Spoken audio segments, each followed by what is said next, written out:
Good evening, ladies and gentlemen. Thank you for joining us tonight on episode 6, season 6 of the Standoff with Brad and Richie here on New Zealand Sport Radio. We're here live every Wednesday on Facebook and YouTube throughout the season.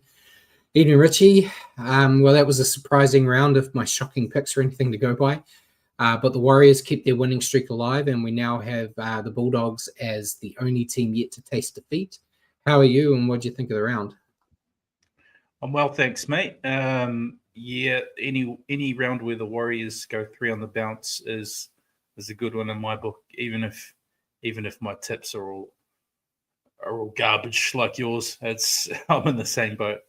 Couldn't care less. I'll take the Warriors. I'll take the Warriors 3 in a row any day of the week, leading into a bye too. So happy days. Yeah, very fortuitous. I was very happy the Warriors won because it was going to be a two correct round if they went under to the Tigers. So they got me up to 3, I think. But we'll talk about that when we look at the tips.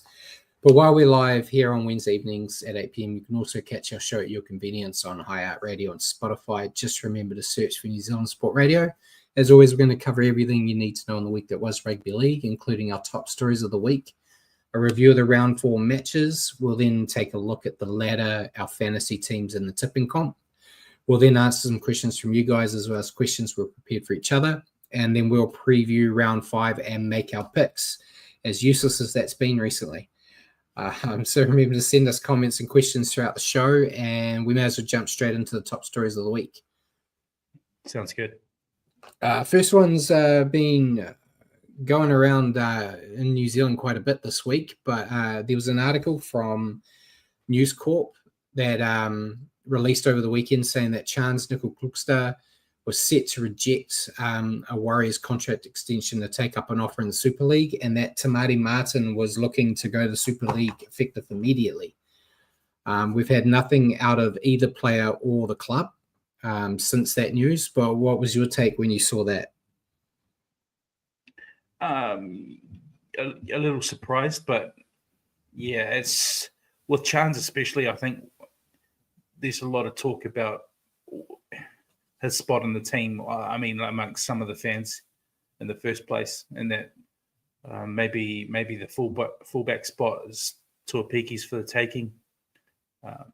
I'm one of those. I sort of think Tuapiki is a great way, has a great future ahead of him, and yeah, I think him at fullback would open up a lot for us, but that's just my opinion. But if I'd be sad to see Chance go, but at the same time, if that's what his heart desires, to go Super League and explore things over there, then that's fine. I think we'll be fine.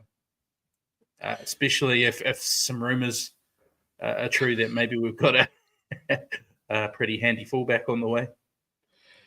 That's not in my news talk, but do you want to talk about it while we're here? There's all these rumors about apparently a big signing on the horizon for the Warriors. We've heard Kalen Ponga, we've heard Joey Manu, we've heard Selwyn Cobbo. I've heard heaps of names.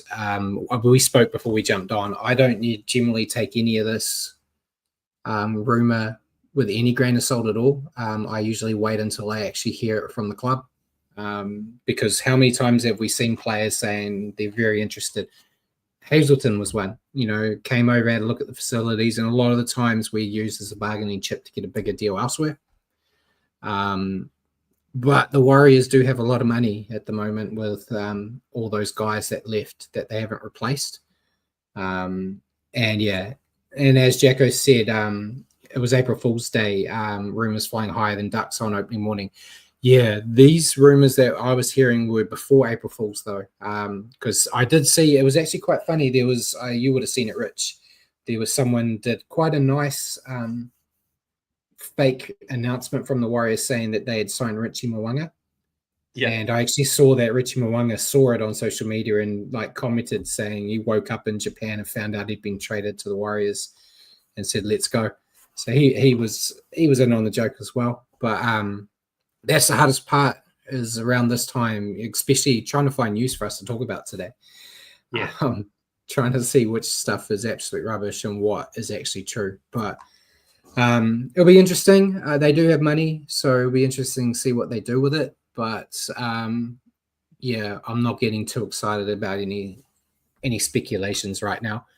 Any of those three tickle your fancy though, if you had to choose? I out of all of them would be Joey Manu. Like I know we talked about, Really? Ponga would be. You were quite keen on like a Ponga idea, and I said, well, Ponga, he stole a Dalian off Sean. He hasn't won a championship with the Knights. I don't know if he would. He'd be a hell of a get. Don't get me wrong, but I don't know. No, we could get a big prop, Matt, with that money. Get $1 million prop somewhere. I'd be overjoyed with Ponga or Joey Manu, to be fair. Cobbo I wasn't so keen on the sound of. No. But yeah, we'll just have to see. But, get crazy. Get a Payne Haas over here, Yeah.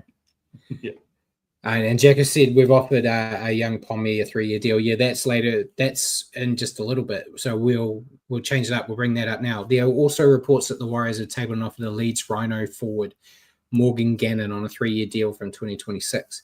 Haven't seen a lot of him. I saw a few highlights after the news. I know he's had, I think he had like back-to-back ACLs. Yeah. Which isn't that great. That's a concern. But he looks but I feel like forwards aren't really what we need. There's enough young guys, especially and yeah, Jacko said it's true. Brad Arthur confirmed it. Yeah, so yeah, they have put an offer down. Be handy. It's just another player that can use that compassionate release clause though. At some point. And yeah, he's like a second rower lock, and I think with Aaron Clark.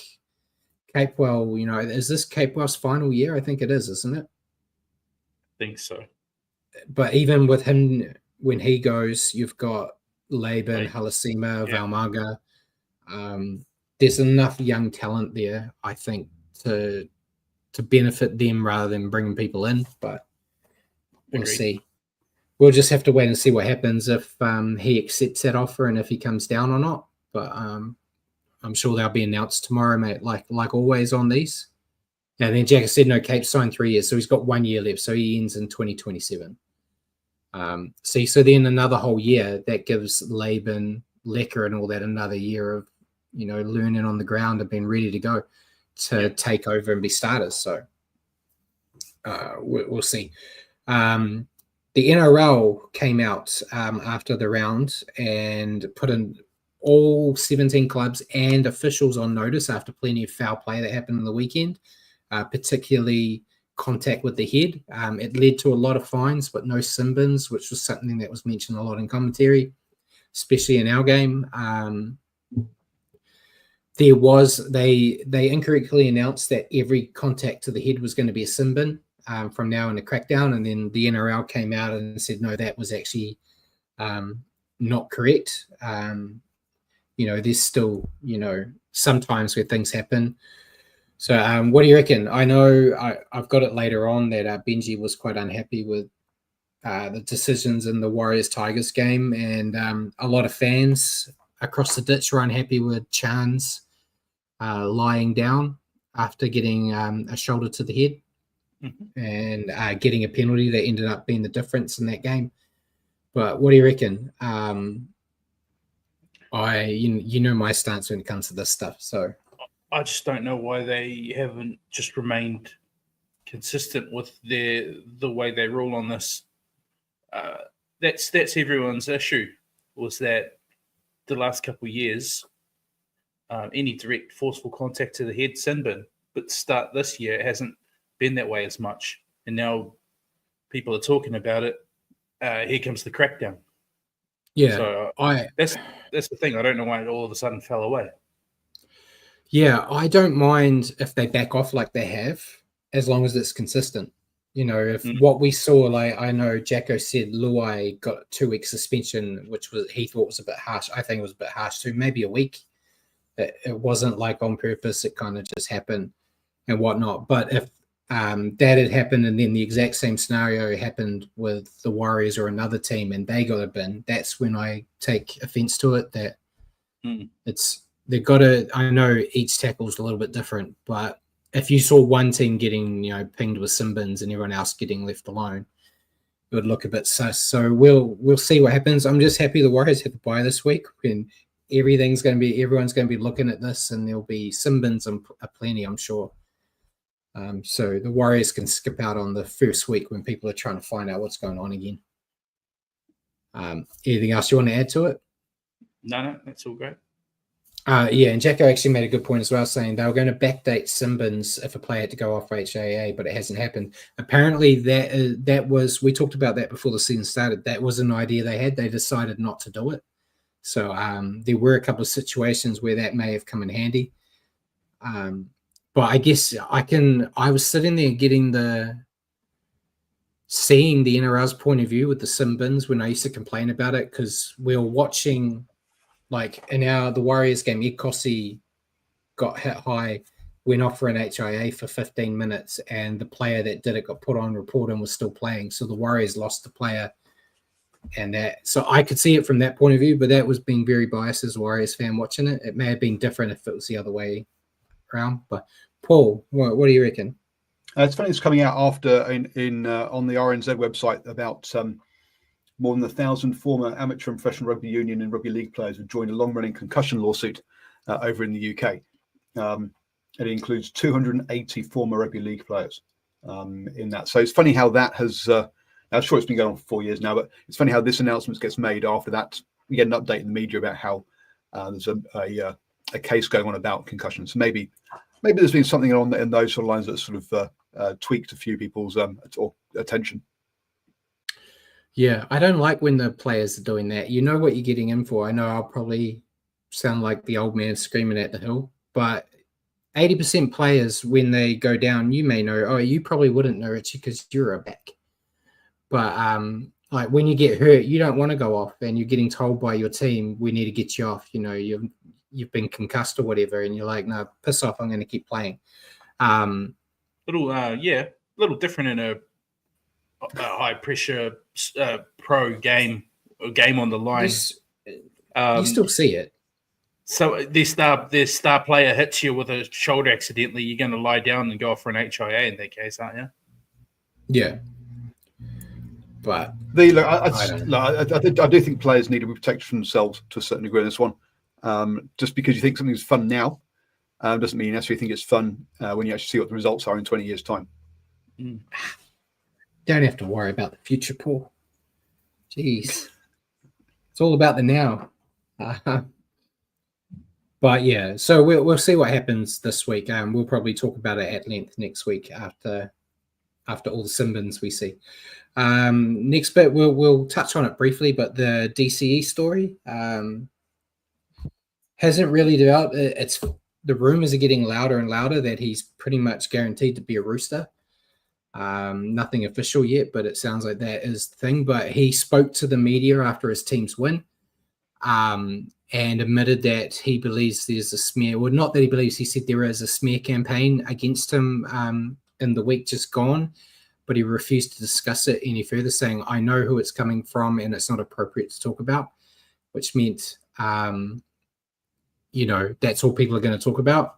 The only thing I would say is I was getting annoyed with the commentators before the game going on and on about would the Manly fans cheer him when he came out, but they had already run out for a warm-up and the place erupted with cheers for him, so he already knew the answer. They were just trying to play it up for drama, I guess. But yeah, it's going to be like this every week until an announcement's made, I'm sure. But what do you reckon about the smear campaign? Yeah, I don't know. It sounds pretty dramatic, hey? I wonder what's going on behind the scenes there where he thinks there's a smear campaign going on. But, I don't know. I just find it a hard case. Yeah, and Jacko said DC's a great player, but has a prickly personality. Yeah, it's no surprise he's one of the top dog player representatives for the RLPA who are doing their best to make everyone's lives miserable. yeah, I can get that. But yeah, we'll just see what news stories we get after a whole week of sports media before our next show with DCE. Move on, the Knights, mate. They released Will Price effective immediately on compassionate grounds so he could return to England. He has secured a multi-year contract with Hull FC until the end of 2028. It's not only us that get set with the compassionate grounds, eh? Yeah, I feel more sympathetic to the UK players than like an Aussie player stuck in New Zealand where it's a 3-hour flight to get home compared to flying from Oz to England. So I get it more. Yeah, I agree. From their point of view, so I get it. I don't know his situation, but hope he goes well at Hull FC, and it gives the Knights a bit of money to try to keep Ponga around. Apparently, so we'll see. And Bjorn said about the DCE thing. It says it seems like Fox are annoyed they don't lead the story. Yeah, I think that plays part of it too. They like to be the first on the ground.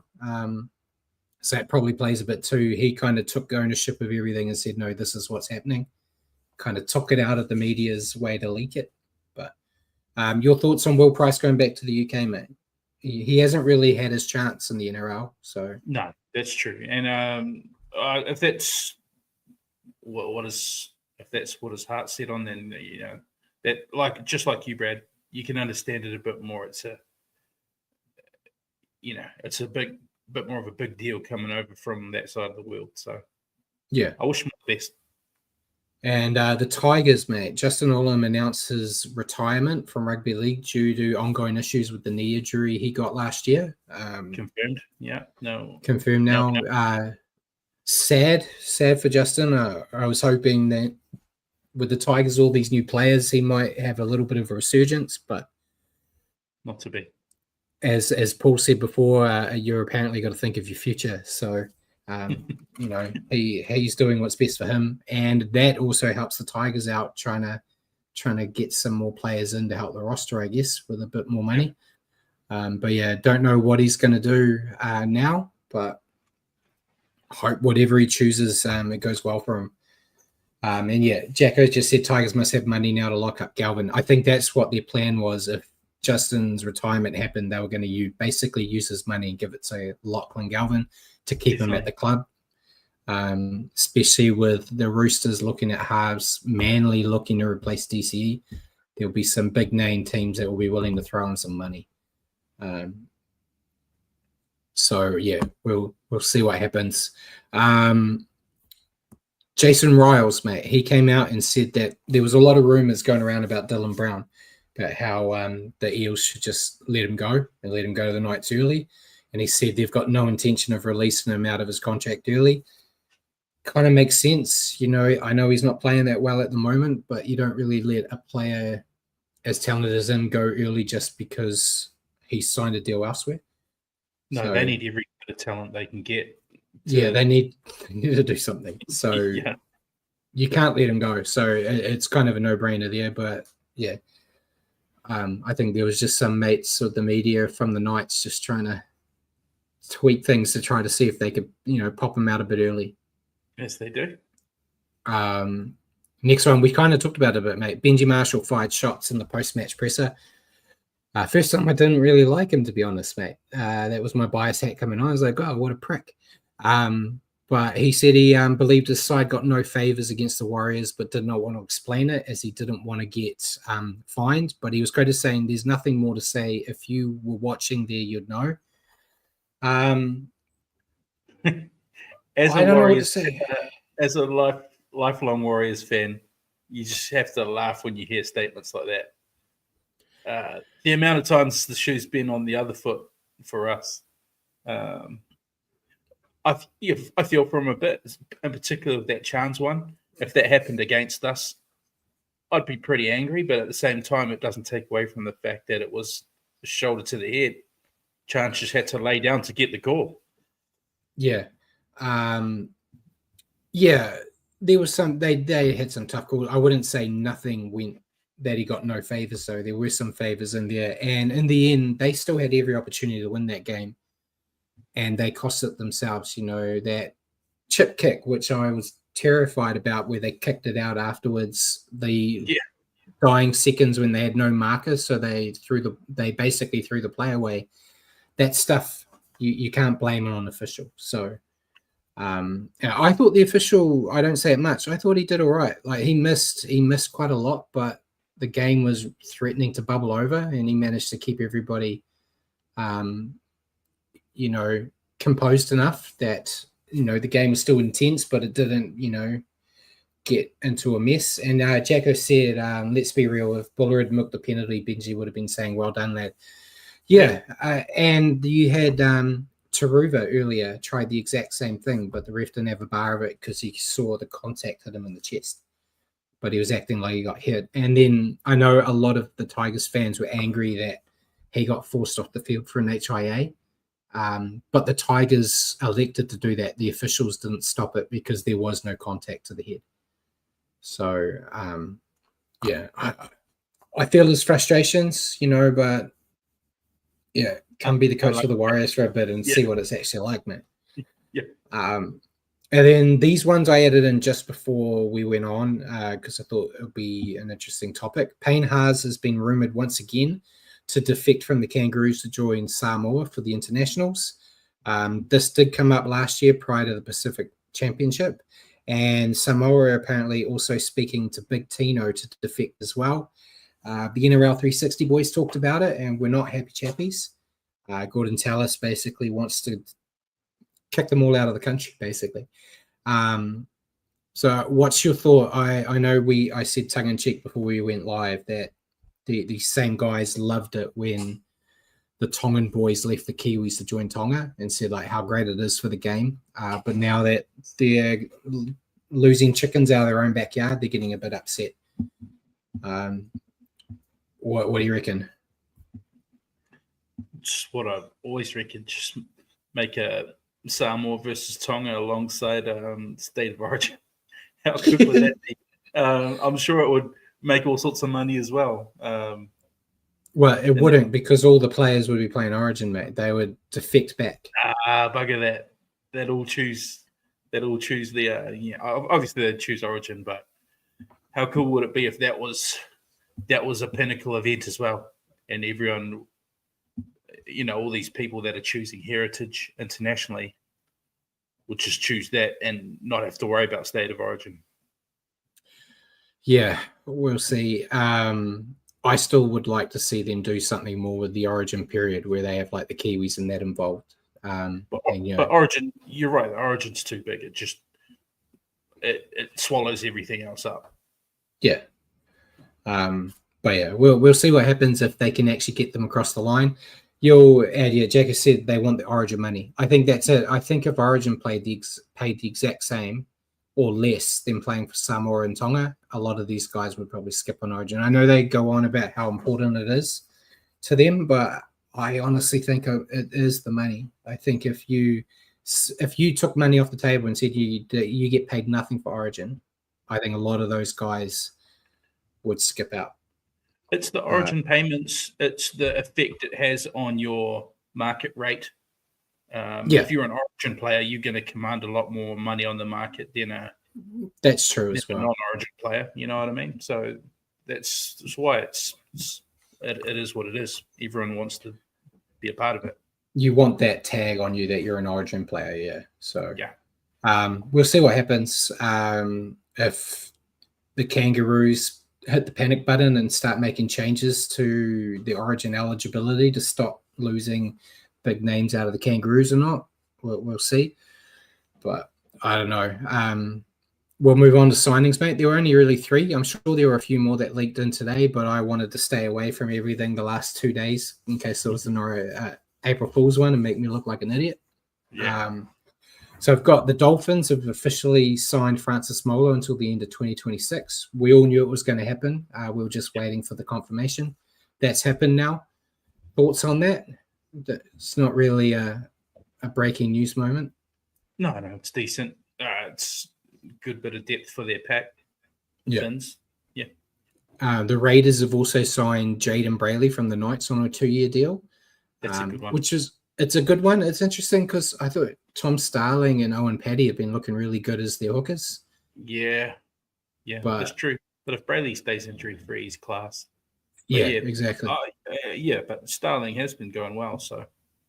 Yeah, Simon might be able to give us more of an opinion on that at some point because I know he's watching. And then the Cowboys have extended Tom Chester until the end of 2026, which seems like a no-brainer. So we'll move on to injuries, Matt. I didn't get them all, but there's a shitload of them here.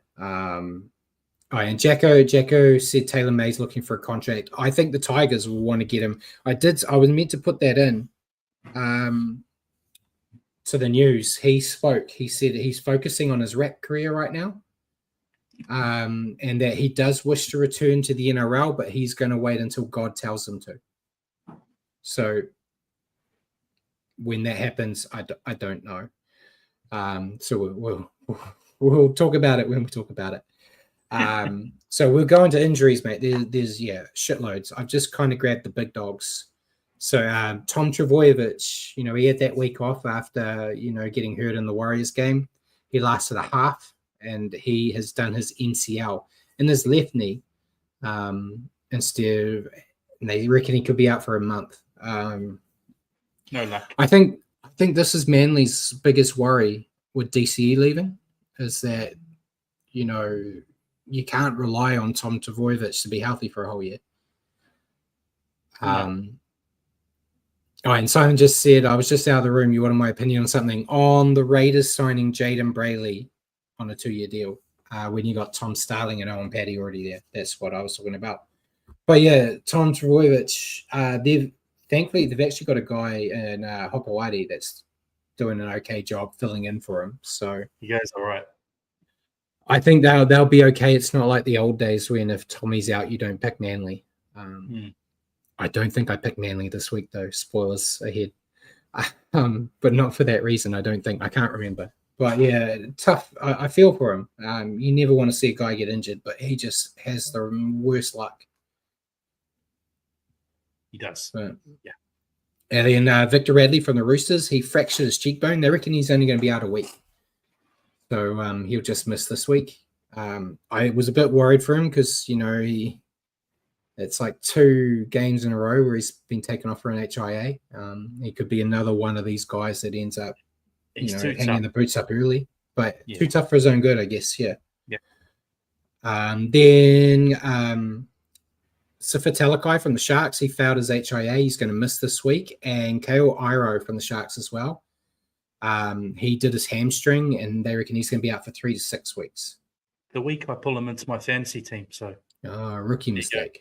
If you ever want anyone in the league to pick up an injury, just let me know and I'll sign them to my fantasy team. Every time sign players that are facing the Warriors that week, man. Yeah, good call. My old flatmate had that same curse in fantasy. Every time he picked a player, they would be out. So yeah.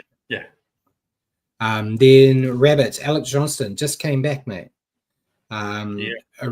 Thankfully, originally they were talking about a fracture in his shoulder. It's now been downgraded to a rib injury, and they haven't given an ETA on his return. They said they're going to play it week to week. So, tough for him to come back and be out again, but at least it's not as bad as originally feared. He's got so close to that try-scoring record, and then his body just won't hold up. Every year I keep predicting he's going to break it, and he keeps getting hurt. So I want to see him break it. I think he deserves it.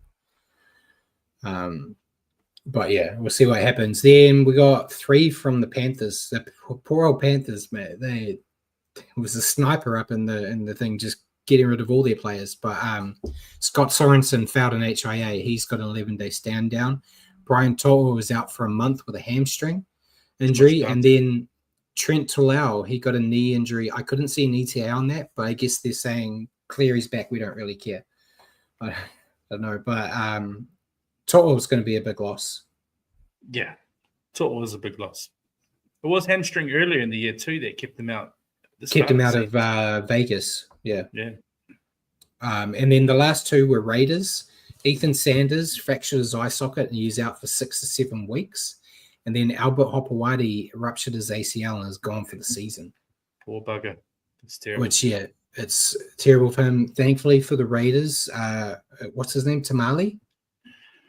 Tamale is kind of he's got that opportunity to replace Hopewadi in Vegas and has kind of never looked back. So they've got a suitable replacement. But yeah, terrible to be out for the season, especially so early. Yeah. And then that was it for the injuries. Naughty Boy. I didn't update this, mate. That's terrible. I didn't do my job. Emra Gula from the Dragons. He got a grade 1 crusher tackle. It was his third offense. So he is out for 3 weeks. I am just cheating and bringing up the website to get the confirms. Jerome Luai from the Tigers. Jacko already answered that. He got 2 match ban for a grade 2 careless high tackle. And then the other 2, we've got Jordan Ricky from the Broncos. He had a grade 2 careless high tackle as well. And he is out for 2 matches. And then Tom Gilbert had a grade 2 careless high tackle, out for 1 match. So, yeah, I thought Jerome's was a bit harsh. 2 weeks. I think 1 week may have done that. If he was a Panther, that would have only been a fine. But, yeah, what do you think about them? I'm expecting a lot more next week. To be honest, I was happy enough with Luais. You say it's accident. Like him, mate. I still don't like him. No, I do and I don't. Depends who he's playing for on the day. I thought it was fair enough. He went in with a shoulder at a head. It didn't look accidental to me. Could be biased talking, but yeah. Yeah, and Jacko also commented saying, we're now top of the teams who went to Vegas. Yeah, we're the best team that went to Vegas this year. She never would have thought, especially we did talk about it, and part of our fears about the Warriors going that generally the beginning of the season, the teams that went to Vegas kind of struggled to find their feet. And then, they got better again. But, yeah, at the moment, we're right at, well, we're good. And said, and Jacko said, glad we have to buy when the rest of Mbunga could go nuts. Yeah, true. 100%. It's going to be crazy. Everything's going to be looked at. So it's a good week to have off. So we'll go into the round now, mate. Starting on Thursday night, the Rabbitohs defeating the Panthers 28-18. Yeah, first of the upsets. Like Paul was saying, they Multi was gone in this game. Yeah, Multi didn't last the first game. It was 5-3 for the Bunnies. Keon Koloamatangi had 2. Alex Johnston added 1 to his career tally before his injury. We had Davey Moale and Jai Gray. And for the Panthers, Liam Martin, Brad Schneider, and Jack Cole. Yeah, Rabbits had a hell of a first half, blowing the Panthers off the park. They were physical and just never let the Panthers off the hook. They didn't really have killer instinct there, however, because I don't know what the hell happened in that second half to stop their momentum, but they just kind of let the foot off the gas. But luckily for them, the damage was already done. They've really surprised me this season. I gave them no chance to start well with all their injuries. But, yeah, they've proven me wrong every week. What are your thoughts on the Rabbits, mate? Yeah, it was scarcely believable, that first half from the Bunnies. 28-0 at half time. No one in their right mind would have seen that coming. To me, they seemed to sit on their lead, and their attack went away in the second half. But despite that, the game was wrapped up at half time. What a fantastic win for Wayne's Bunnies. Yeah, like you, they very much surprised me to start the year, and Wayne seems to do this. He seems to get this out of his team, so we shouldn't be surprised. But I'm still surprised how well they're doing. Yeah, your thoughts on Panthers? Another off-color performance from the Panthers. Obviously, no Cleary in this one, but they really look to be missing Luai at the moment, in my opinion. That it's just that extra piece that's been there that this whole dynasty. I'm sure once Cleary's back on board, the wins will start rolling in, but definitely a wee bit of a concerning start to the year so far. Yeah, Jacko's mentioned saying Panthers are in a bit of trouble. You don't lose 3 on the trot by just bad luck. Yeah, I don't know what's happening with them, but yeah, we can say, you know, they didn't have Cleary there, but they haven't had Cleary before, and they've got through. And they still had Isaiah Yo out there. Yeah, Luai's been there, but they've had times when they had neither of them out there, and you had like, what's his name, Sullivan, and you know, so and they managed to get through just on sheer grit and determination and the systems they have in place, and that just seems all out the window at the moment. Real bad night for them. A few more injuries, as we said. You know, Sorensen I think lasted only 7 minutes, and then you know, they lost their half just into the second half. But look at the score just after that was when they started getting better. So maybe he was the problem. I don't know. And they just struggled to get attacking phases together. Very un-Penrith-like performance, and they need to right the ship quickly before they fall too far behind the pack, because that's the problem at the moment. And as Sin and John said, Panthers are going to lose again this week. I can't remember if I picked them or not. We'll find out. I've got my picks written down on my slide when I get to it. But yeah, they're not running out of time. It's still early days, but you know, those teams at the top are getting further and further ahead of them. And I know you can say you can never write them off, but they have been very underwhelming this year so far. You know, it's really only that Vegas game, and that's really only been the only promising performance. Even it's just, I don't know, mate. Your player to stand out. Big Keon Kalor-Matangi. Big fan of the man. He's going well so far this year. Yeah, I picked him too. He got a double, and yeah, he was one of the bright lights for them last year, and he's continuing well. He's just a strong runner, and he knows what to do. And Paul. It's going to take too long to type his name. He got 70 points on the fantasy, as did Lindsay Smith. So they both topped in 70. So who got the top ones, Paul?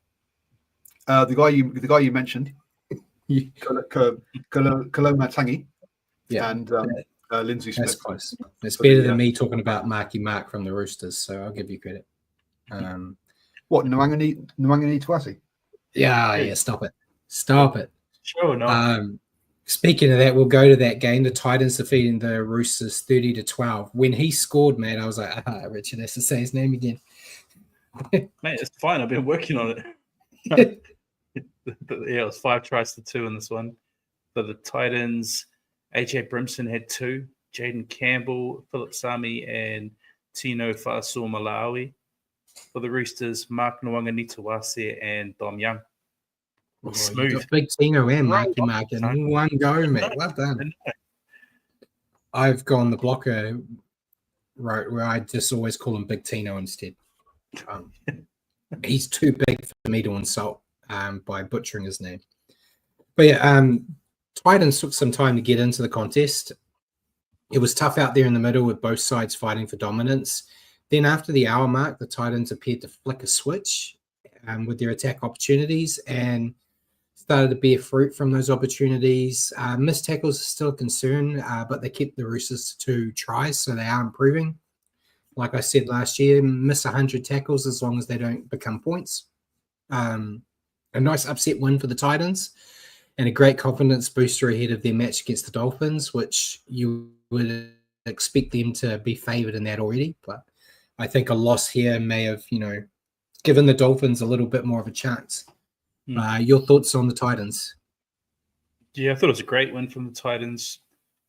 Slow out of the blocks, like you said, but once they clicked, they looked really good. Actually, really like. I had my doubts at the start of the year. I really did, but I like what I've seen from Jaden Campbell so far in the halves. And again this week, I feel like he took charge when the game was in the balance. And as a side note about their defense, I had it written down that I thought their defense was a lot better than we're used to seeing from them. But then you pulled out the stats that they missed quite a few tackles. But yeah, I think it was how they defended those missed tackles and the scramble and it's their scramble that's improved. Yeah. So they might miss the first up tackle, but they get it on the second. Which is all that matters in the bird. And Jack has said, the Kinney injury bad though. Yeah, losing him's a massive loss. We talked about it last week. That takes a lot of spark out of their attack, but they have some very talented players to try to fill the gap. So we'll see.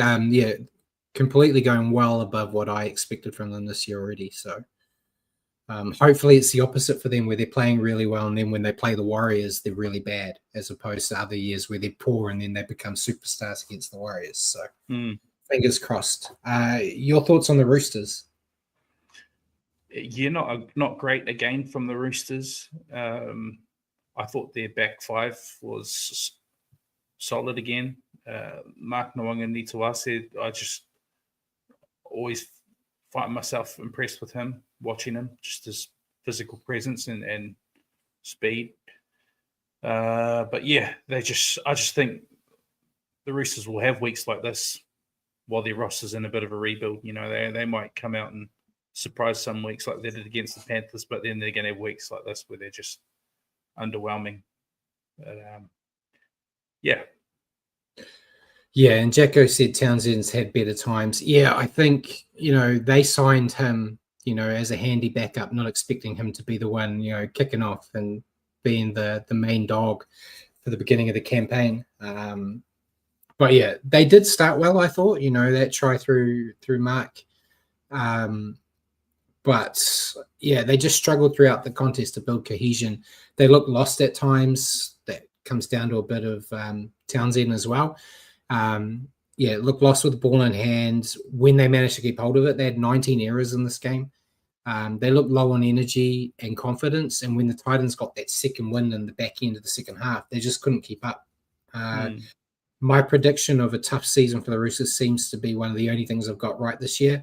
I know Paul is upset in the background because he thought great things about the Roosters being led by Wayne Bennett and that they would be, the team to beat, and it's just not the case this year. It's going to be a tough year for them all, I think. I don't see them turning it around. They'll get a couple of wins, I think, here and there, but I don't see them going on a streak and making finals. Your player to stand out? Jade Campbell. Yeah, already spoke about him, but I just really like what I've seen from him so far. Yeah, I went with Jaden Campbell too. And Paul said Angus Crichton top fantasy was 70 and Jaden Campbell was the top for the Titans was 64. But yeah, got a nice try. Pretty handy at the kick and tee as well. And yeah, he's finding his feet in that halves role. So,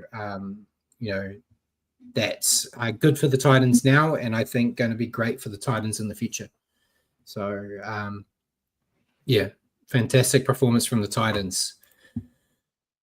I don't want to talk about this one's interesting because you hate the Broncos and I hate the Dolphins, but not the Dolphins, Dragons. Sorry, I read it wrong. Ignore me. I have to talk about my Dragons upset later.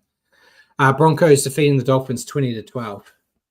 Yes, 4-2 for the Broncos. Shibasaki with a double. Corey Pakes and Katoni Staggs were the other try scorers. For the Dolphins, Max Plath and Jake Averillo. Yeah, it wasn't the try fest I was expecting from the Broncos, but they did enough to get the job done. They reduced their errors this week, but didn't create as many scoring chances off the back of their forwards' hard work up the front and let themselves down with some poor discipline. But their outside backs look dangerous. Still seem off the pace from what I was expecting from them this year. I had them as, I think I had them in Storm in the grand final. Thought they were going to be like 1 and 2 kind of deals right from the get-go. Could still happen, but yeah, it's just off the pace, but they're still winning. You'd rather be not playing that great and still notching up wins than losing like the Panthers are at the moment. But your thoughts on the Broncos? Yeah, a bit of a grind this edition of the Battle of Brisbane. I thought the Broncos just had too much class across the park. Even though they went at their very best by their standards, they still had more than enough to come out on top in this one. Probably not at their, the attacking wasn't quite where you might have expected it, Brad, but I thought their defense was really good and has been quite good so far this season. Taking away I think there was the one game they conceded a fair bit. against Canberra, maybe. But yeah, I still expect them to be in a good spot come the end of the year. I think they've got a lot of class on their side, and yeah, I still think they'll be top 4. yeah, I think so too. As much as it pains me to say it. Yeah, and Bjorn made a good point as well, saying it was pissing down during this game, like many of the games in the weekend. But they still had over 40,000 show up, which is great in that kind of weather. But yeah, your thoughts on the Dolphins, Matt? It's just another week where the Dolphins have had their moments and at times were competitive, but they just can't find a result at the moment. I don't mean to sound too negative, but the last 2 seasons, the Dolphins really fell away late in the season when injuries set in. This season, they haven't had the luxury of a great start. They're doing the opposite. Watch them come back. I hope they're doing the opposite because, I mean, like I was about to say, they faded the last 2 seasons. If they have a poor start like they are in the middle of a poor start right now, they could be in dangerous territory if they pick up injuries and get worse. Yeah. And Rue's here and he said Hammer looks lost. That was something I didn't put in my notes, but it is something I wanted to talk about because, yeah, he basically hasn't featured at all yet this year. But yeah, I feel for them. You can see they're busting their guts out there. They are trying. It's just not enough. They're trying things, utilizing second base footy, but they lack the finesse to finish it off and struggle to contain the Broncos' threats out wide. Now one of the 2 teams yet to win, and the first win feels a mile off. And I know Jacko said the Broncos look beatable. They just seem to be relying on raw talent, which is a surprise with Madge coaching. Yeah, at the moment, I don't think there's any team that looks unbeatable. I know the Bulldogs haven't lost yet, but I don't even see them as a team that you say you can't touch. I think every team is beatable now. Where we haven't said that in years past. You know, you would have like the Panthers and Storm going, no, I don't know. So, yeah, Broncos are good, but I think you can pit them. Hopefully we do that in a couple of weeks. And Jacko mentioned earlier as well, talking about the Bennett curse looking very real. Yeah, I know it is the joke about, you know, Wayne Bennett and the tatters the teams are left in when he leaves them, but you need any more proof, you got it here because, yeah, I don't know what he did to them when he left, but they just don't seem the same. And hopefully Christian Wolf can do it around because he's a hell of a coach, and I feel like his whole coaching career is going to be marred by what's happening right now by the Dolphins. But yeah, so we'll see. Now we'll go from your team you hate winning to my team I hate winning, with the Dragons defeating the Storm 14-8. Didn't even want to talk about your player to. Oh yeah, sorry. Yeah, I saw we picked the same one, mate. Payne Haas top fantasy with 67. Who'd you go with? Shibasaki. Yeah, so did I. Sorry for skipping. I think that's one thing Madge is doing well so far, is getting the best out of fringe guys like this. He's got a hell of a story. And you think he's been everywhere and never really, you know, found his feet. And he's doing really well. He's doing really well, and that's great if Madge is getting that kind of performance out of guys like this. Once 1 or 2 of these big names catch fire, Payne Haas already is. Maybe if you get Reece Walsh to catch fire, this team will be dangerous. Yeah. So we'll go now. Dragons defend the Storm 14-8, mate. Yep. Nice and easy on the try scorers. 2 tries to 1. Val Holmes and Jacob Little for the Dragons, and Ryan Pappenhausen for the Storm. Yeah, not the best performance stat-wise, but a great effort to get this upset from the Dragons. Very ill-disciplined, but they just kept the pressure on the Storm, forcing them to make mistakes. And they scored a handful of nice tries. Looked like the first game, I thought, where the new recruits looked comfortable in the new colours. You know, Valentine and Gutho, they both looked a lot more confident playing as Dragons. Being the Storm to get your first win of the year should get your confidence up as they look to lock in a few more wins in the future. But yeah, I don't really have too much positive to say about a team I disdain. But yeah, credit where credit's due.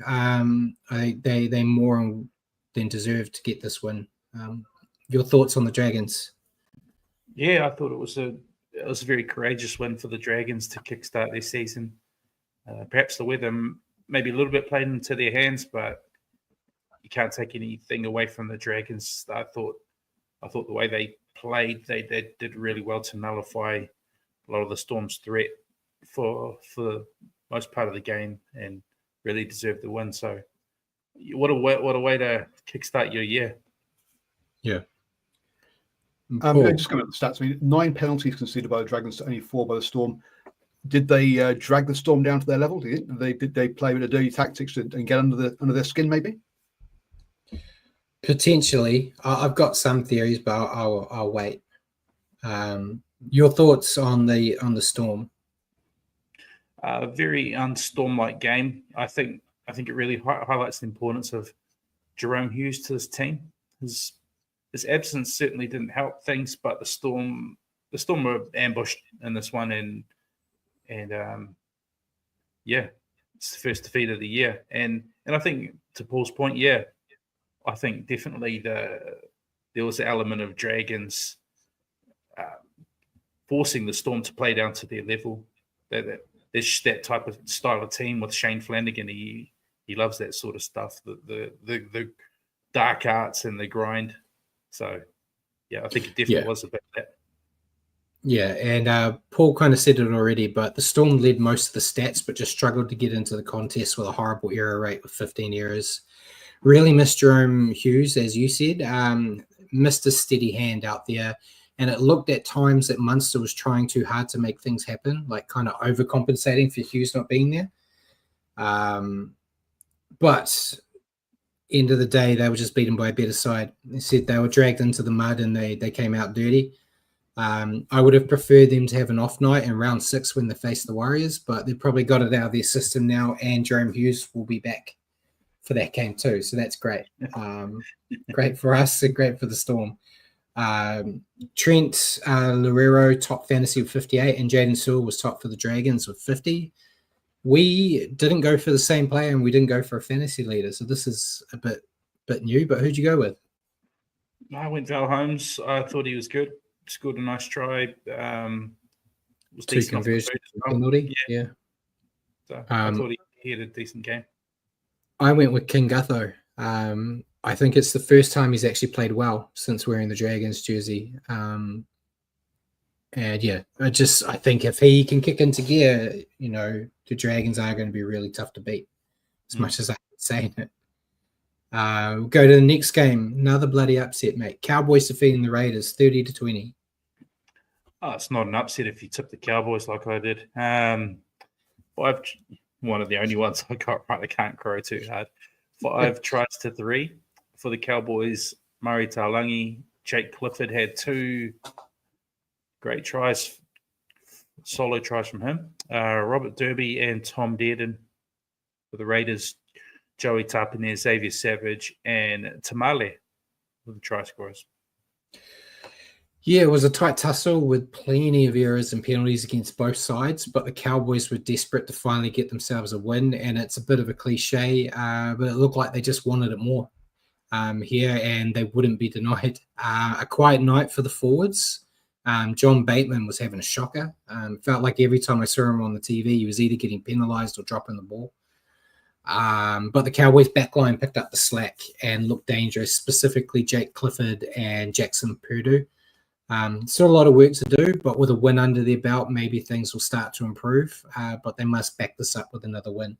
Because, as they say, if you're losing and it becomes a habit of always losing, you just got to shake it off. So it may not have been a pretty win, but they still scored 30 points. That's, something to be proud of. Your thoughts on the Cowboys? Yeah, similar to you, mate. I thought they were very determined to get a win for their home fans here.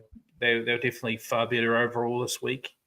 And the impact of Jake Clifford, he scored back-to-back 2 tries in back-to-back sets, and very, very lovely tries too. I think one of them he stepped a number of people, and I thought that was a nice wee period there, which really swung the momentum But it's like you said, mate.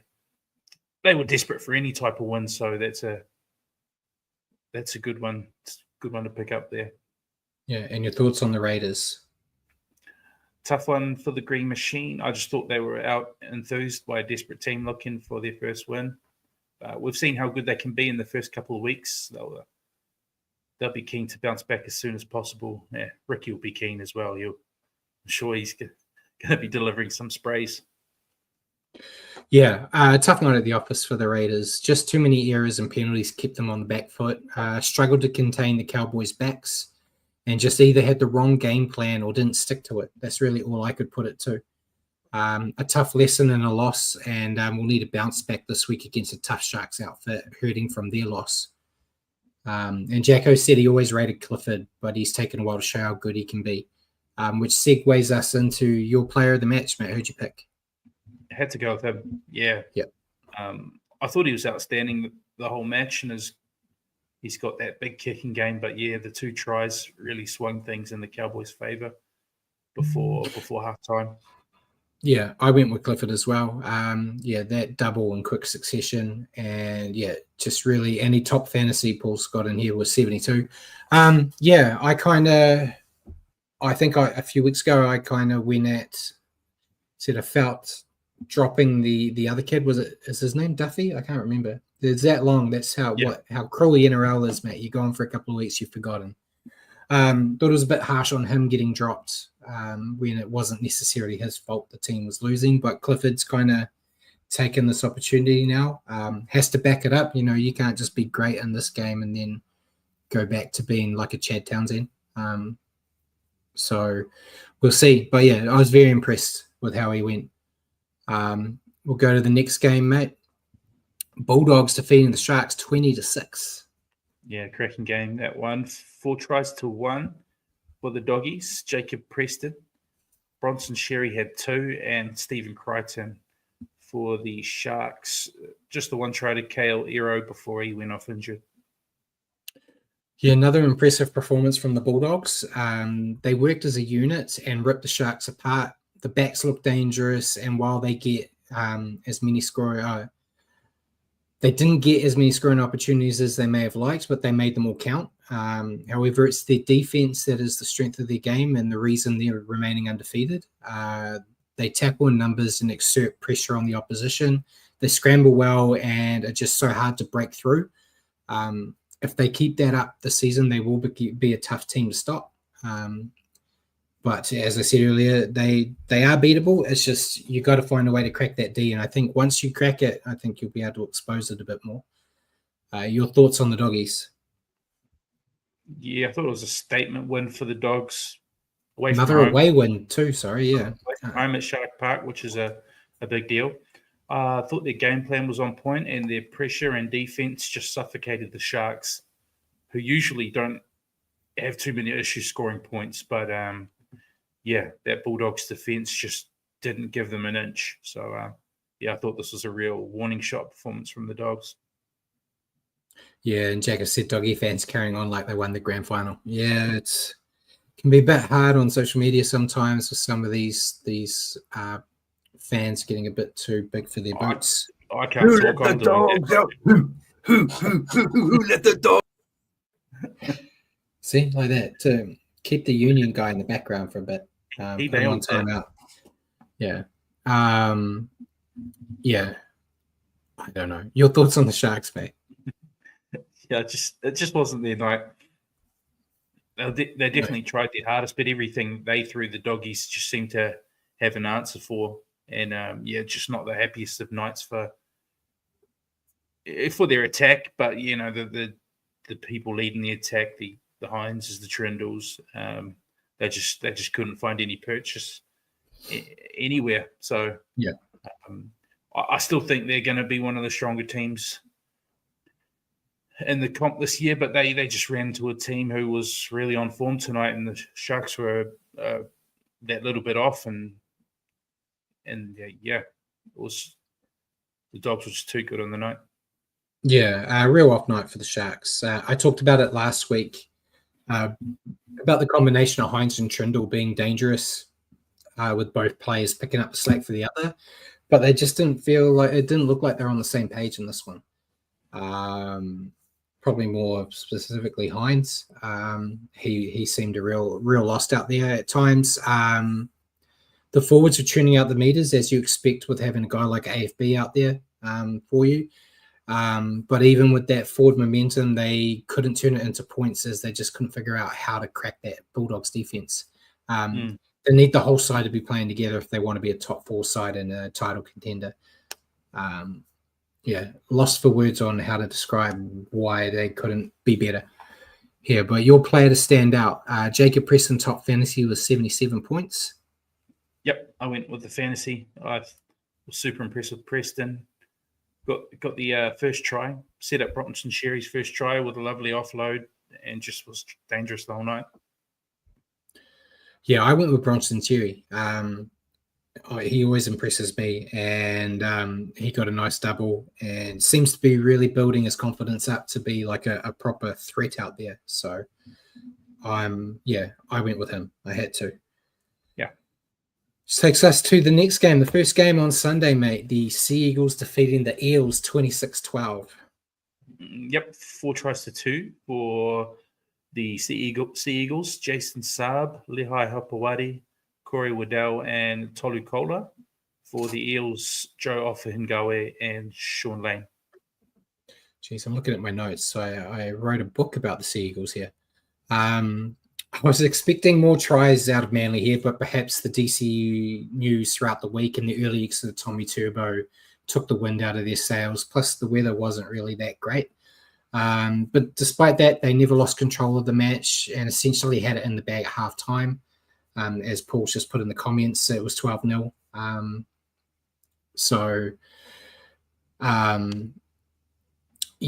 There was...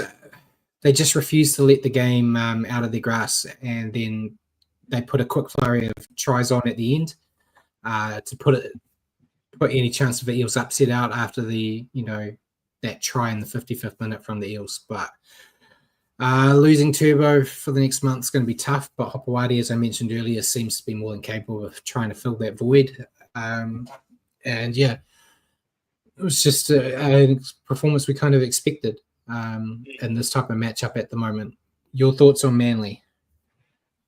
Yeah, definitely not their best game, and agree with Jacko, a bit of a bludger of a game to watch, but definitely still solid enough to account for the struggling Eels. Tommy Turbo's fitness has to be a little bit of a concern. Maybe they need to find a better way to manage his return.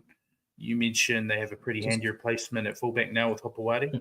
They could do what the bubble wrap head to toe, mate. Well, they could look to do what the Rabbitohs are doing this week, bringing Latrell back in the centres. Just a little bit less running for those legs, those fragile legs. But solid win, not spectacular, but they grabbed the 2. Hey, thoughts on the Eels? They look every bit a wooden spoon level team so far to begin the year, despite me saying they'll surprise people in my predictions. Didn't play out that way. It is what it is. You say these things. You throw darts at a dartboard and sometimes you hit the target. They've been rubbish. What they wouldn't give to have Moses back, so there is somebody there to help out people like Lomax. But we've said it a couple times this year. I don't think Moses is stopping some of these losses.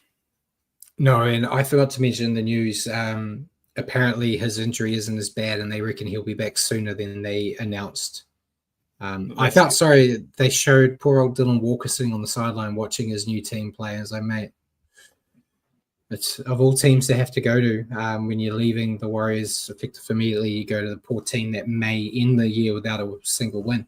I don't know. But yeah, don't let the scoreline fool you. 26-12. The Eels continue to be awful. They lack direction. As you already said, they really need Mitch Moses to dig them out of the hole they got themselves in. Perhaps Dylan Walker can help in that aspect. He's named for them this week coming off the bench. Defensively, they just don't seem confident in each other, which leaves them easy targets for opposition. I just don't see any light at the end of the tunnel for them just yet. I don't know. I think they could be one of those teams that end up with like maybe one win at the end of the Against year. us. Yeah, don't say Don that. Walker But yeah. will play the house down. Yeah. Your player to stand out. I went Lehigh Hopewadi. I think he's good. He's such a good young talent, and you've said it a couple of times tonight, and it's so true. I think having Hopewadi there it lessens the impact of Tommy Turbo injury.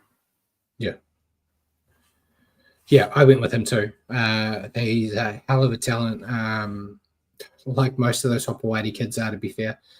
But yeah, he goes out there and just does everything he can to try to help the team. And it was another one like that. He kind of was put into a position he wasn't expecting. And yeah, he did well. And Jacko asked if Cartwright is injured. I think he is. I think he's still recovering from one. I thought he's been playing in New South Wales Cup. Maybe he is. I don't know. Hold on. I thought it was just a selection thing from Riles. It might be. If I go to Eels, no, he's out till round 7 with ribs. No, there you go. So at the moment, if we look at their injuries, they've got 6. Round 6 returns for Haynes Dunster and Matt Dory. Bryce Cartwright round 7, Mitch Moses round 9, Joey Lussick round 11, and Jack Williams round 11. Yeah. So not really any needle movers. And Joe Hoppengawi topped with 60, and Jade Simpkin was top for the Seagulls with 49. So another one we didn't pick fantasy leader, mate. Well done us. Nice. Now we'll go to the last game of the round. I hate when this happens, mate. When they make us the last game. Warriors defeating the Tigers 26-24. You have to sit there nervous the whole weekend.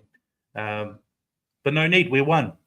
Was 4 tries apiece for we'll go with the Warriors. Adam Pompey, Marata Niokore, Luke Metcalf, and Leka Halasima for the Tiger. Yeah, what a try that was. They'll live long in the memory. For the Tigers, Funopole, Stafatoa, Solomona Fatape, and Latu Fainu.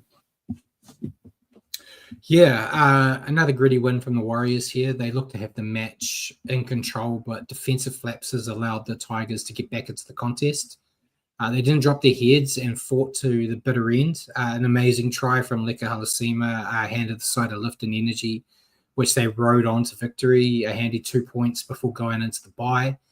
Tough road ahead after that bye, though, so they'll need to sort out those defensive lapses during the week off. I think it's back-to-back after the bye, isn't it? It's Melbourne, then Brisbane. Yeah. Then they do have the Cowboys, I think, the week after in Magic Round, which may be a let-off. It's you never want to say never say never, but you should get that. But yeah, overall, I know there were a few people that were a bit up and down on the match. I think I saw Graham Lowe was talking about it like they lost. I'm saying that they should be really concerned because the Tigers almost won. I think the Tigers are a good team this year. And yeah, there's definitely things they need to work on. But I think I said it in my reviews a few weeks ago that you don't want your team being like what you want them to be at the back end of the year straight away. You will need to build. And I think they are showing improvements and facets each time. So as long as you're seeing things get better instead of getting worse, I think it's a step in the right direction. And yeah, Lecker again, what a beast. You said that you thought that the Warriors sort of had it in hand. I mean, they never got more than the score ahead, and so they never really got themselves in a commanding position, did they? I mean, look, this was a tight game, pretty much all not the way. on the scoreboard, but it was in the emotion and the presence on the field. I never felt worried. I felt worried the whole game, mate. I don't know what you were watching. Well, I'm the positive Warriors fan where you're the negative Warriors fan. I have to listen to you and Ruin Hammer and all that acting like it's the end of the world. Where I'm always looking on the brighter side. I'm a very negative person because I put all my positivity into this team. So I look at it different. But yeah, I just thought they had the upper edge. The Tigers are a good team this year, so if you give them a sniff, they're going to make you pay for it, which is what we saw. But yeah, your thoughts on the Warriors? Yeah, I definitely wasn't down on this game. I thought it was a fantastic game. There's definitely some parts of it from the Warriors' point of view where I found concerning, but I also take a lot of positives out of it. I was concerned going into the game with Dylan Walker leaving during the week, how our bench would respond, and the bench that Webby named. I thought bringing Jackson Ford on, that's a couple of weeks in a row now. He's been a lot better. I thought he was really good. Yeah, we did have on the negative side that I was touching on. I thought the tries we let in were quite soft. When you look at Latu Fainu's try, there's just a spacing issue there right up the middle where he's just angled back in and gone right through a massive hole. A couple of their tries were quite easy like that. So we're going to have to look hard at our defence and what we do there. But just the fight, we fought hard. We didn't let the game get away from us. This is a game last year I think we would have lost for sure. But we found a way. And, yeah, there's just some nice tries as well sprinkled in there. Halasima, obviously, you got to give him a shout-out because that's a highlight you're going to see forever. And Metcalf's try. Egan's just in such good form. The break up the middle is just trademark Egan, and then the halves chiming in off the back of it. I just thought straight away watching that one, that's a great spine try. When a lot of our spine has copped a lot of negative talk. I think you even sent something about Michael Carrianis talking about our spine health. He rated us an F, I think. Yeah. So, definitely some there's positives and negatives, but I definitely came away from it feeling really good. Yeah, and Jacko said we definitely missed Walker when attacking their line. And he also said we won a gritty game, but still have a lot to improve on, which is okay. While you were talking, I went to my spreadsheet where I keep all the records of the games, and I've got last year's on there as well. They lost 14 games last year. 6 of them were by a try or less. So seeing us win these games in those scenarios instead is one of the improvements I want, because that's what everyone said last year. 2023, the difference between 2023 and 2024 was those tight games the Warriors were winning in 23, which saw them shoot up to 4th. Year after, they were losing those tight. We're back into the when it's tight, we're winning. So, there's still work to do. Luke Metcalf is, when he wants to run, that's when he's playing better. The week before, he was kind of quiet. And Jacko said, let's try one to remember. Imagine if Haas did that, the Aussie press would call it try of the century. He did get try of the week by the NRL, which was a positive because they usually overlook us with those things. And Bjorn said on with Richie, the last few minutes was hard to watch. I was worried before that ball went to Leka, when they were trying to get out of their own half. It was like, we're in trouble. And then when they went wide to Leka, I think I told you before we went live, I was concerned straight away because he's a big boy. I know he's got wheels, but I was like, he's going to slip out because of the wet weather, and they're just going to push him to try to get him over the sideline. And then he did his cutback. And once he got that try, I was like, we got this now. We've broken the Tigers. And then after the penalty, when they had a few chances where they cocked it up themselves, I guess I was a bit nervous. But nice to see the guys in the chat giving Pompey a shout too. He scored a lovely try, beautiful try he scored. He was fantastic. Pompey was great. And Joe said Pompey's Mr. Fix-It Man. It's surprising how good he can be. Yeah, he can be up there with the best attackers in the NRL when he's got his mind to it. He's just so strong and elusive for a guy his size when he wants to be. So yeah, fantastic. Can't say anything bad about him. Even Ikosi was great. He was. Yeah, you got to give him a shout because a lot of people were worried. I was death riding him. I was upset that I picked the Warriors when I saw that he came in. And Bjorn said the Pom Graham had us getting the spoon. Yeah, James Graham loves giving us crap. So, but there was another team in this game, mate. So, what were your thoughts on the Tigers? I think they're a far better team this year. That's why I don't look at this win as, oh, we only beat the Tigers by a couple. I feel like they're a good team this year. They actually played a good part in this game as well.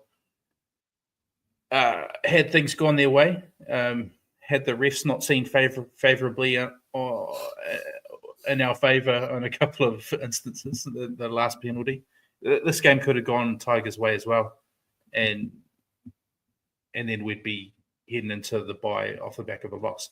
And it would have been a miserable show. It would have been, but I thought the Tigers were good value. We just turned up to play tough and got the win, but I think the Tigers would have put away a few teams off the back of that performance, to be fair. Yeah, and I've seen a lot of people also say that if it was against if a team had played better against us than the Tigers in this game, we probably would have lost it because the Tigers made some mistakes, but the Tigers were tough. They never quit, which is great. You know, with the horror run they've had the past few years, you could have particularly expected them, once things went against them a little bit, to just drop their heads and go back into like 2024 mentality. But it saw them wrestle into the contest. You know, the Warriors would get ahead, they would come back. It was a seesawing affair.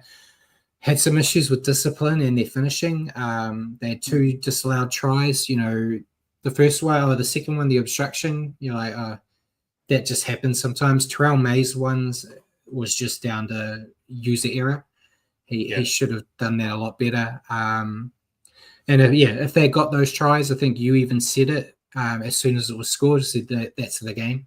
And then they took it away, thankfully. But yeah, if they had nailed those 2 tries, it would be a different story.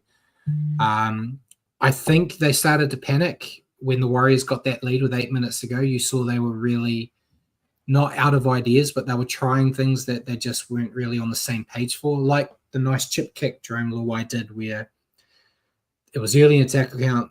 Worst case scenario, the young winger, all he had to do was dive on it. It may have stopped the momentum a bit, but he still had the ball instead of kicking it out. And then that break they did with Taruva with a great cover tackle from Chance, but then having no one at marker. They also done that to the Warriors a few years ago, you know, where it just seems to be a thing. So they, looking at it on their point of view, they let the match slip. I think that's why you saw a bit of negativity and gruff out of Benji in the presser. But yeah, they may regret this further down the line. I think, as Jacko said, the Tigers are building nicely, but I think they'll miss the 8 for finals. This could end up being the loss that costs them a top 8 spot. You never know.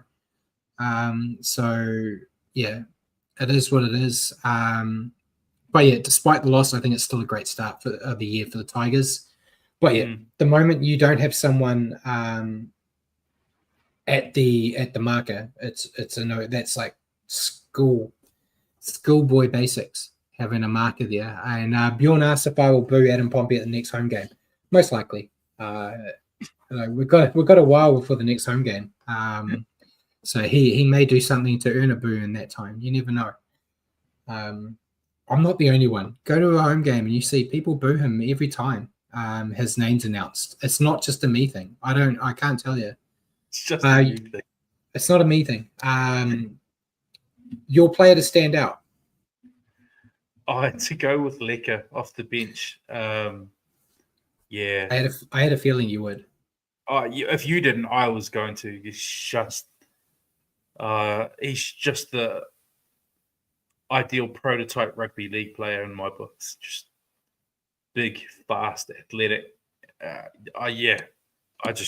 know I'm going to get a lot of joy watching this guy play. He's still young, eh? What is he? I think they said he's 19 now. 19. Unreal. So yeah, he was fantastic. And yeah, if your first ever try in the NRL to score it like that, it's great. And I'm sure we'll see plenty more tries out of him like that. Yeah, very excited with his potential. But I went with Wade Egan. I know Paul put that Terrell May topped with 85 and Chanel Harris-Tavita was top for the Warriors with 58.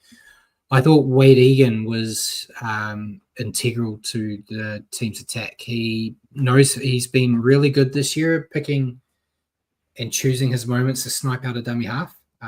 You saw that with that try Luke Metcalf got. He just spied an opening and went, and the rest of the spine went with him, which is great because there's been times where he's done that. He's been out on his own. And touching wood, he's who would have put money on him playing 80 minutes every week for the first month of the comp? Not many. So I still think there's going to come a time where they're going to have to start thinking a plan about what you do to replace him mid-game if something happens.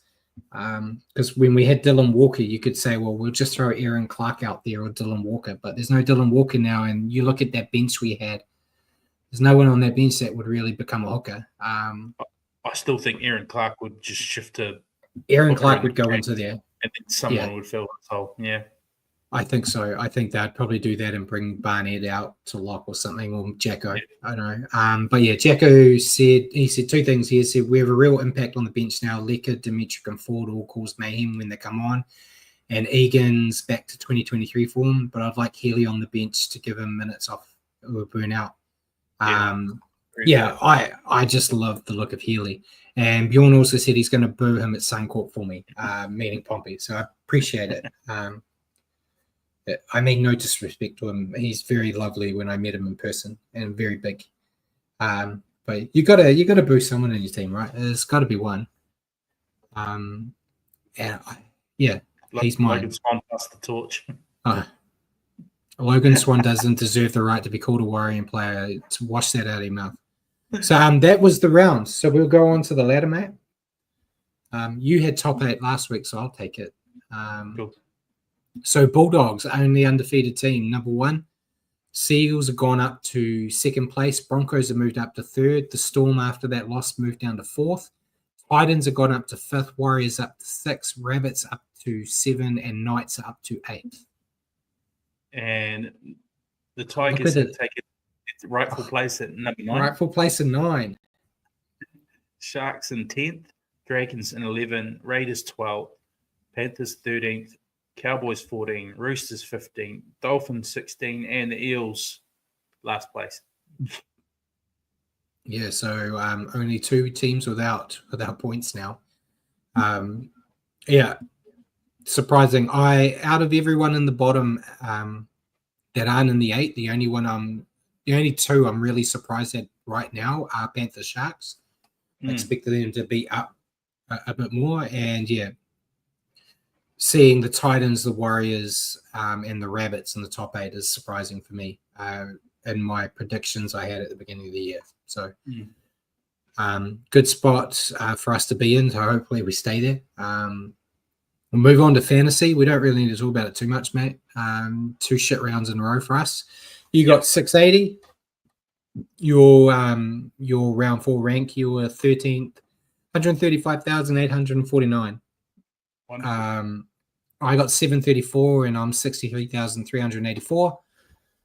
Rubbish. It didn't help that everyone was injured and stuff. I've made some changes this week.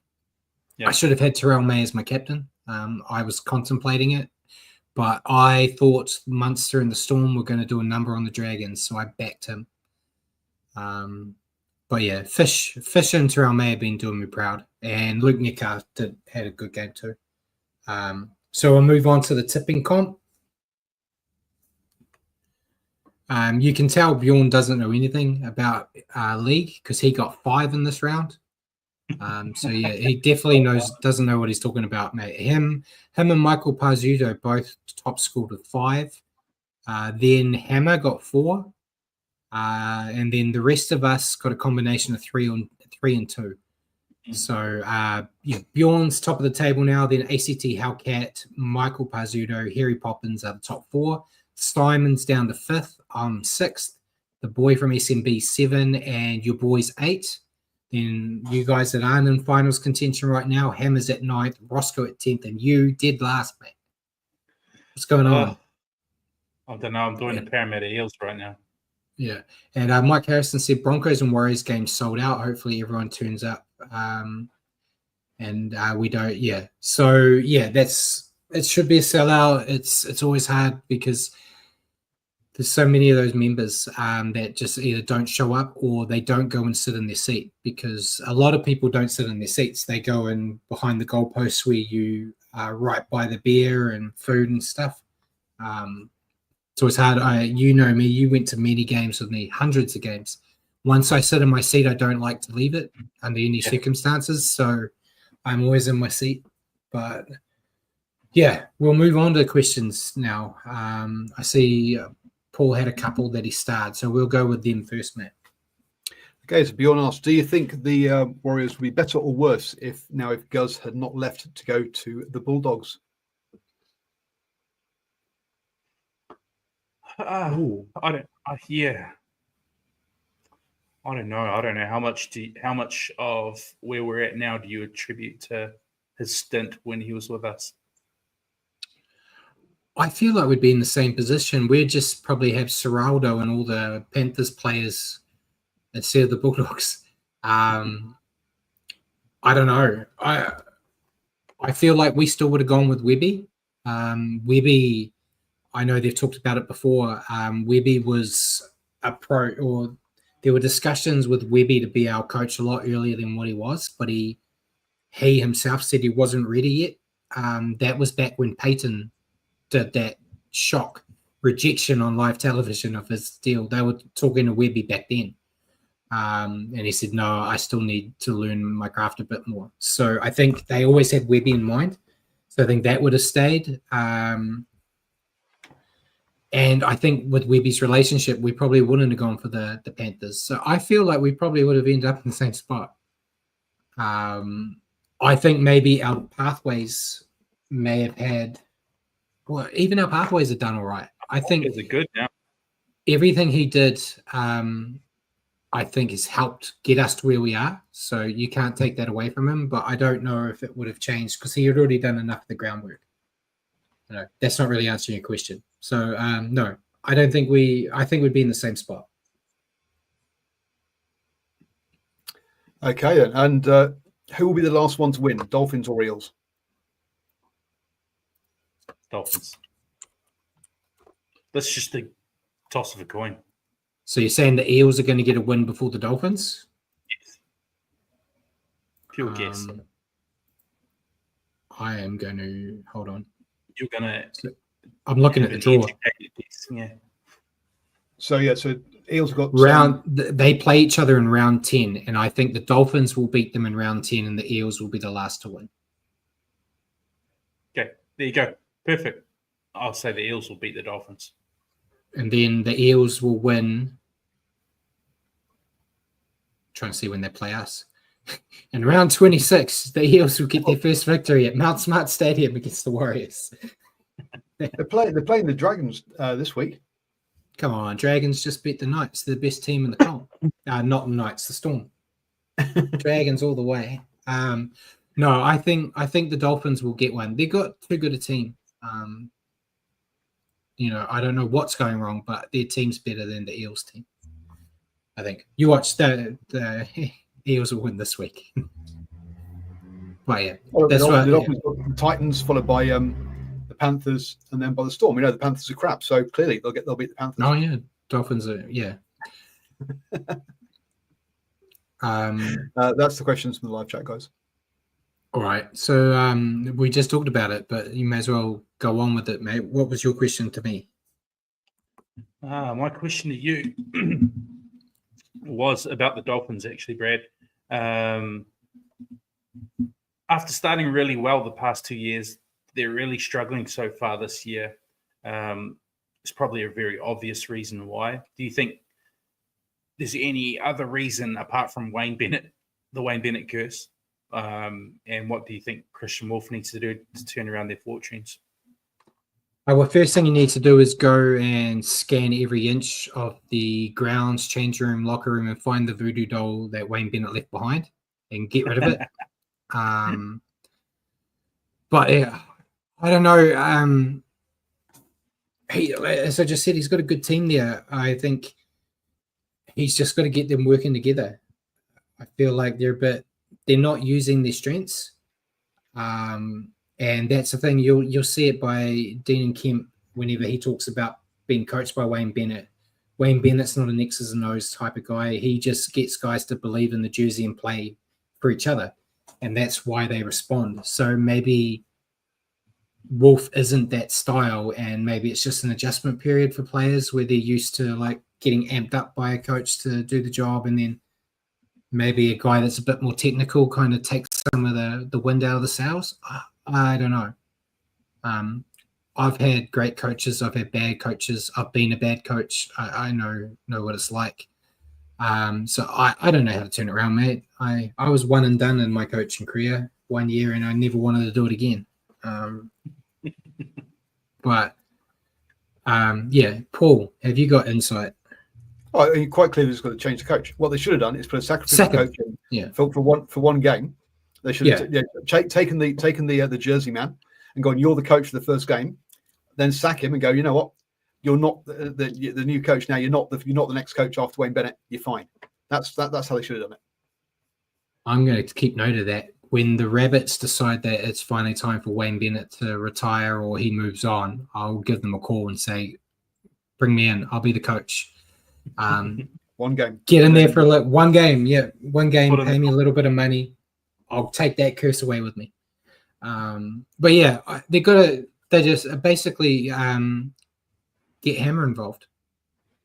You get Hammer involved, things will happen, and then once they get that confidence back, they'll be back to normal. I don't see them being a finals team anyway, but you want to see them be competitive every week.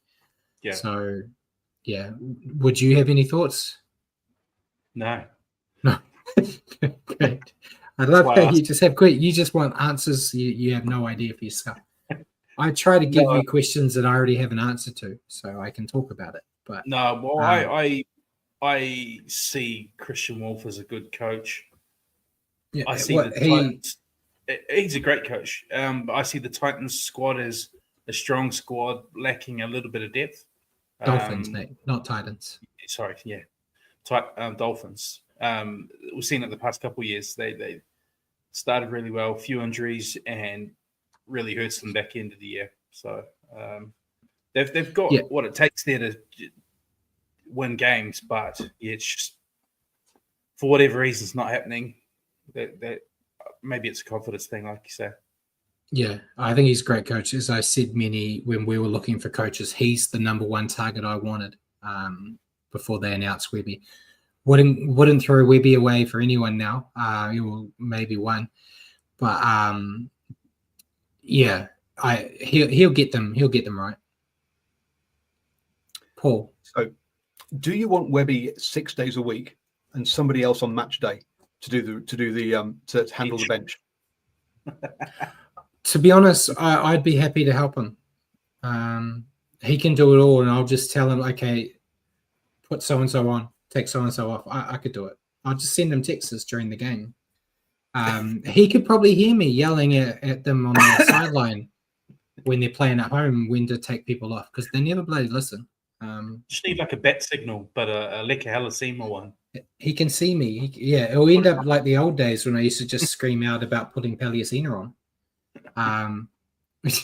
Can we have a podcast on Brad's season as a coach? I was an assistant coach I actually live right by the club now. Think of it. The Pakuranga Rugby Cup. You remember, you started that gig. Yeah. Bjorn's talking about a 6-part series that we put out special for this year.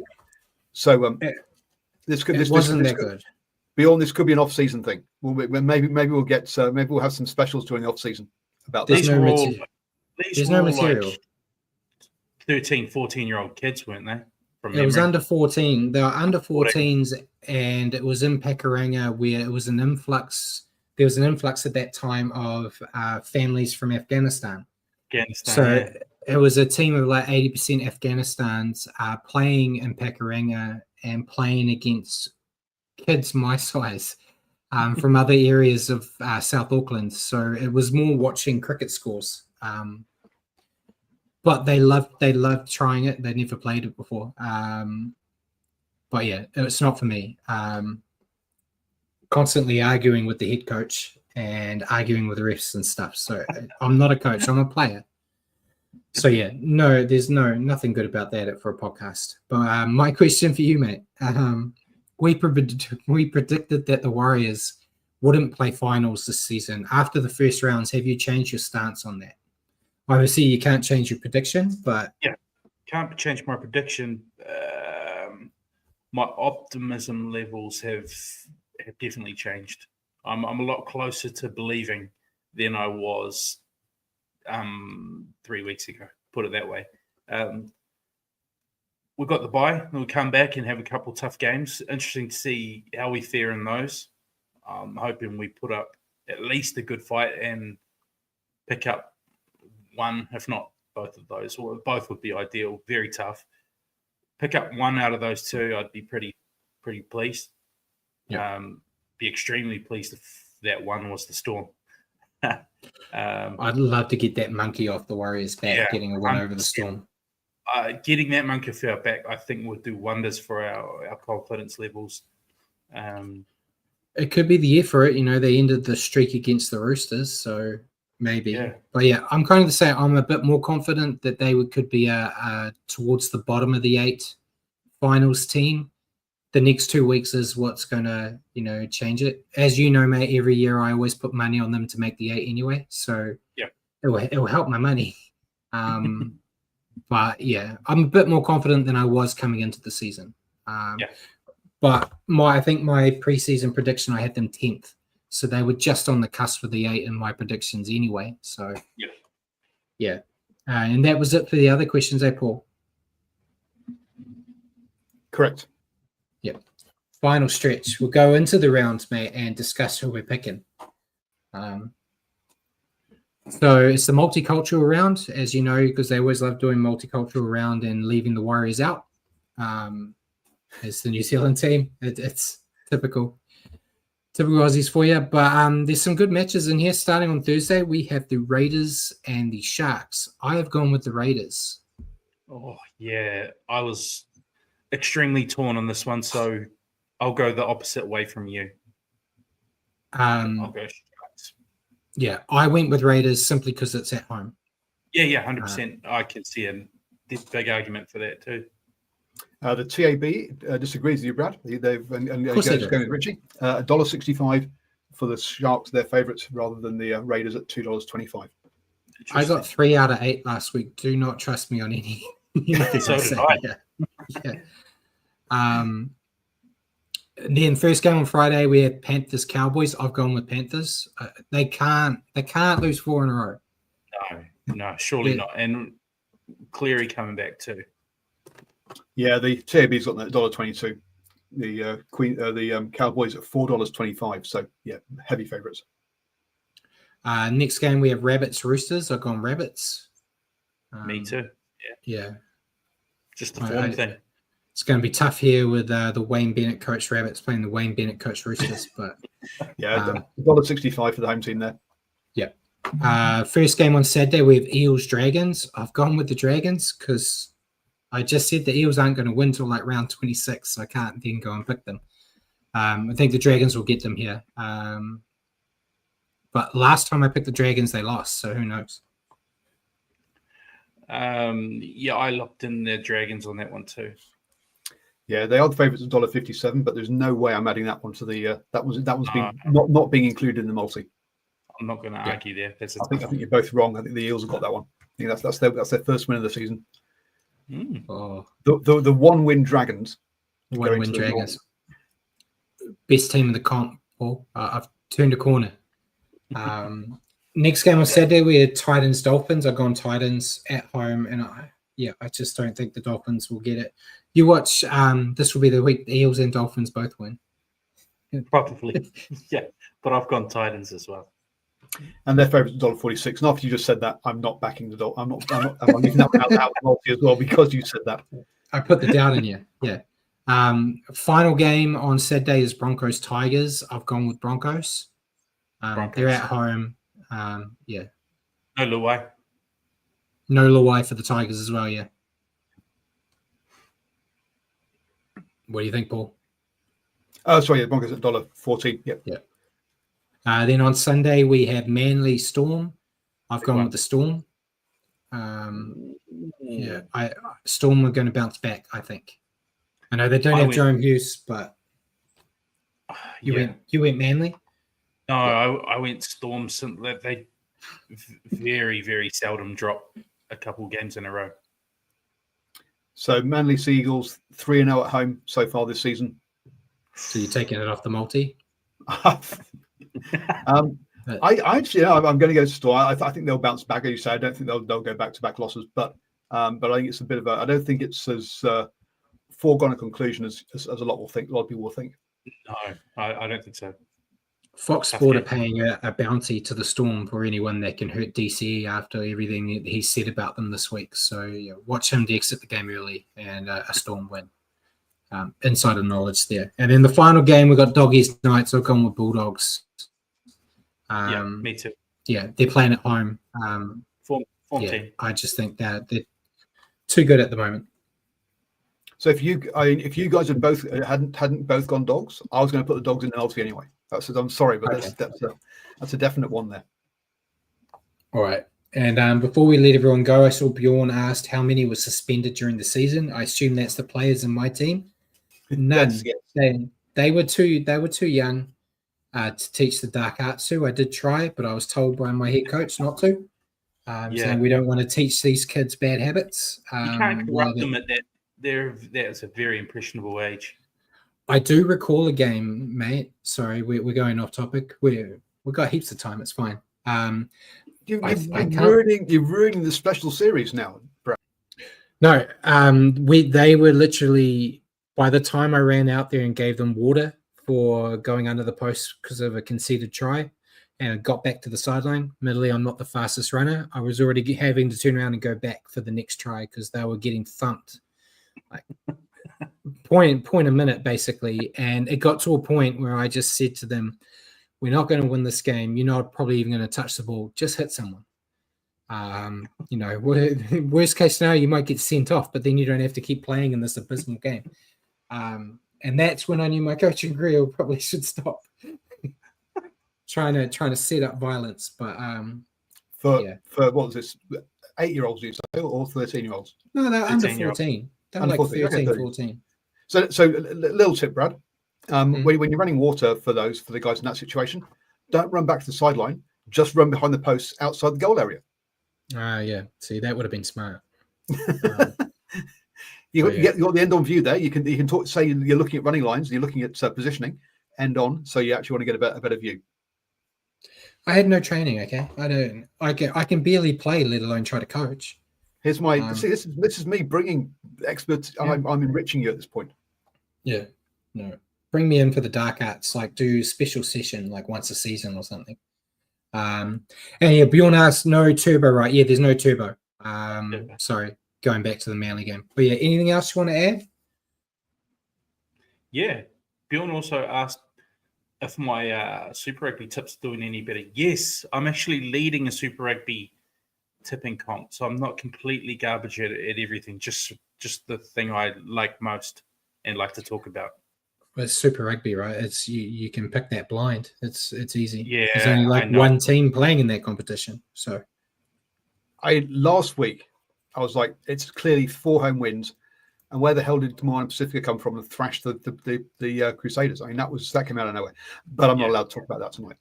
Didn't come out of nowhere. Some of us picked that, and I don't even watch the game, Paul. So. So ladies and gentlemen, thank you for joining us tonight on the Standoff with Brad and Richie here on New Zealand Sport Radio. Catch our show next week on Wednesday at 8 p.m. Here on Facebook and YouTube, and in your own convenience on iHeartRadio and Spotify. Just remember to search for New Zealand Sport Radio. Cheers for joining me again, Richie, and cheers for your help in the background, Paul, and good night, everyone.